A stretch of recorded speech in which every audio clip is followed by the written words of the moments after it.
that time, AIDS and hemophilia was all over the news. The only time they ever heard about hemophilia was over the AIDS. And so it was, they just put us in with the gays. And that was humiliating for many people, especially young men. And my nephew was teased about being a homo-hemo and mocked. And you're right, it's hard to talk. Mm-hmm. So our lives were really built around AIDS. Our entire life was built around keeping our kids alive. And there was really nothing we could do because there was no medication. My son started college, and at that period of time, they only had the AZT. Are you familiar with that drug? Mm-hmm. Well, that drug was lethal and caused a lot of damage. My son, by that time, was in college because he had to learn how to infuse himself. And I went down to visit him and said, "How is that drug going?" He said, "I don't know. I dumped it in the toilet." This might have saved his life because that drug was detrimental to the health of these young men. And that could have saved him. After losing my job, I was still able to get some jobs because I had an excellent reputation. And I went on to be hired by the Boys and Girls Clubs of America. But in the meantime, I had surgical procedures and was hemorrhaging terribly, but I was not treated because they didn't know I had hemophilia. I mean, I was still considered a symptomatic carrier, but they didn't do anything for that. That's crazy. It's crazy. It was. It is. It still is. It still is. We're still neglected. They still don't want to believe that women can have this. Mm-hmm. So I became executive director of Boys and Girls Clubs. And I basically was having what I would call a breakdown. And at that period of time, because I was hemorrhaging as well, and I had to leave work and actually go out on disability. That's a good thing I did because I would have died trying to continue what I was doing. Once I was not working anymore, my entire focus was on AIDS and being part of the community and being involved with the community. Then I could attend the national meetings and the Hemophilia Federation meetings, and I did mostly the Hemophilia Federation. I continued to be a member of COT, so we had a voice with each other anyway. And then you probably heard about the lawsuit against the 5 pharmaceutical companies. And I developed relationships with people who I could share it all with, and those were people of the hemophilia community. And one of them, I don't know if you ever heard of Barry Hardy.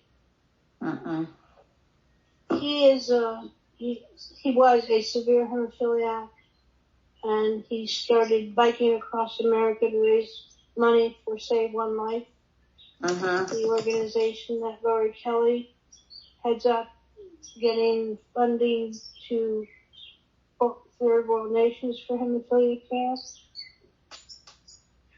In the meantime, my son, he was self-infusing. He went from his bachelor's degree to his master's degree at Johns Hopkins, which was in Maryland, which was a 4-hour drive for me. But he took in a stray kitten from a dump. He got scratched and developed the toxoplasmosis. Really? Wow. And he wouldn't admit to it, but he came home for Christmas and he was running a fever. and I knew something was really, really wrong. I went down with him to Johns Hopkins to see the infectious disease doctor down there. And by the time we got him home, he had the mentality of about a 2-year-old because his brain was so infected. And so that would have been 1999. He didn't start the HIV drugs till then. But because he didn't start the HIV drugs, he hadn't become immune to them. My nephew, on the other hand, who was very angry, he stopped taking the drugs, and the AIDS virus mutated, and he died at age 36 because there were no drugs available for a mutation at that time. And so we brought my son home, not expecting him to survive, but because his body had not been exposed to the HIV drugs, they worked quickly. But they did tell me that they could be the opposite, and they could be a disadvantage to his body. And so on the day when we had to line up the 8 pills, I put my hand on his and said, I want you to promise me that you're taking this for you and they're not doing this for me. Mm-hmm. Because they had told us that he could have a very bad reaction and actually die from the drugs. It was a heavy, heavy emotional load to carry, But he did survive. He had his master's degree. We brought him home. He lived with us for quite some time until he could get medically stable. And then he found someone to love and moved out of our house and started teaching at home, guitar lessons at home. And he's an outstanding teacher. His students adore him. He is presently also an adjunct professor at one of the universities teaching virtual string instruments. And he had to go on Medicare and Medicaid, as almost all of them did, because there was no way. He had maxed out his $1 million life medical insurance plan when he was 18. So when he went to college, he had no medical coverage. I had to go to our congressman to rapidly get him on disability, Medicare and Medicaid, so that he would have the hemophilia factor. Otherwise, he wouldn't have had any treatment. And at this point in life,